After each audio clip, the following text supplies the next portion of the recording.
Arne Dunckers from the Avatar Agency, a very warm welcome to the Red Zone. You make a very interesting statement. You say that agencies need to stop trying to be amazing and time to be useful. They need to transcend the transaction. Surely, though, brands these days want amazing.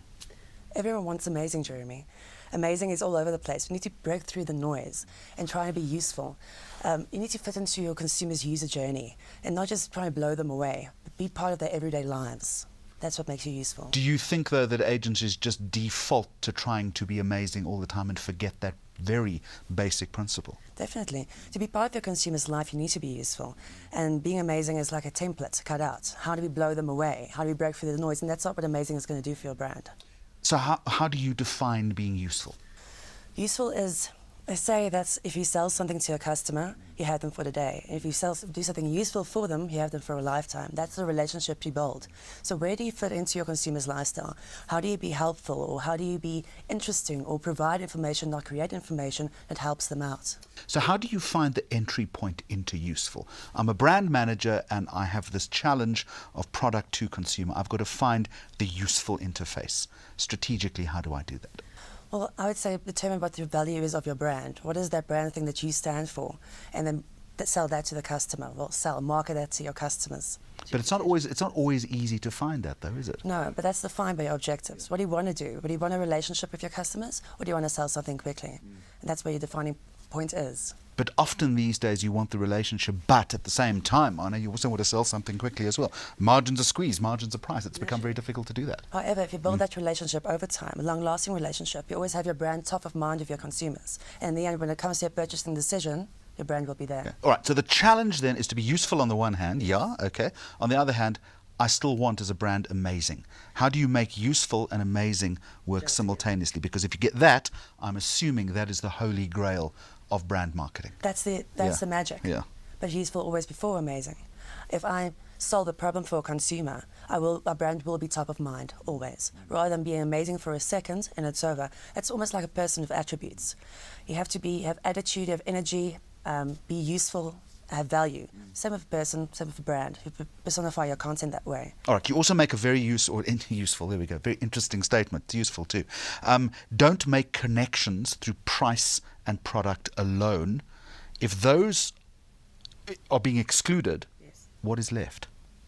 That's where it becomes being amazing. Those are the attributes of your brand. That's what you communicate. Once again, if someone sells me something and all I hear is price and product, I'll forget it within the next hour. If someone sells me something valuable, it's the personality of a brand. But you're not saying exclude price entirely, because these days, again, consumers principally are driven by a price decision, are they not? Yes. I think the long-lasting is building that relationship, and at the right moment you put in your price and your product. But it shouldn't be top of your mind when putting a marketing strategy together for content. All right. Having said that, then, what kind of key questions do brands need to be asking of their agencies in order to be useful, but with a little bit of amazing? How do I reach the consumer at the right point of sale? Are you reaching your consumer with the right kind of content on the right kind of platform? Those are the questions you need to be asking to your agencies. There's so many platforms and there's so much noise, and how do we break through the consumer at the right points? Social media and all of this, where does that fit in? Social media, it's a platform strategy. I mean, everyone's already on social media, that's where consumers are. And then how do they use it in their everyday life, and how does your content fit into that? And how to be useful. I mean, there's a lot of noise on social media nowadays. It's streams full of information, and you only see it for about 15 seconds before the next piece of information breaks through. And being useful breaks through that. So how do I be useful on social media? Solve a problem. Be interesting, provide the correct information for your consumers. Know who your consumers are, listen, ask the right questions to your consumers. They're there, they're to be asked for, and can answer your questions for you. It's just doing the right research, posting the right content. Because again, I've got one opportunity to do that, and as you and I are talking now, Twitter stream is open here. That brand problem that you're solving is moving down the list all the time. So you have one shot at getting this right. The right tone, the right information, the right time. What do you mean by tone?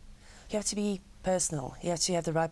You can't be one brand that's serious communicating a non-serious information. It's speaking on a personal level to your consumers as well.